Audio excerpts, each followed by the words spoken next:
ছেলেদের জীবন কি এতই সহজ? ছেলেদেরকে শেখানো হয় ছোটবেলা থেকেই, তুমি ছেলে, কান্না করা তোমার মানায় না, শক্ত থাকো, পরিবার তোমার দিকে তাকিয়ে আছে।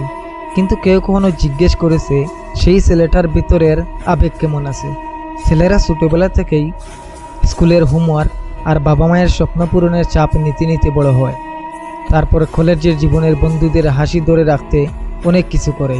চাকরি জীবনে পা রাখতে শুরু হয় পরিবার চালানোর দায়িত্ব। কেউ বলে না, ক্লান্ত হলে একটু থেমে বিশ্রাম নিস। পড়াশোনার চাপ, চাকরি পাওয়ার দৌড়, প্রেম ব্যর্থতা, এইসব কিছুর পরেও ছেলেদেরকে বলতে হয় আমি ঠিক আছি। কয়জনে বা ছেলেদের কষ্ট বুঝতে পারে? রাতে বালিশে মুখ গুজে কান্না করে যে ছেলে সকালে আবার সবার সামনে হাসতে শেখে নেয়।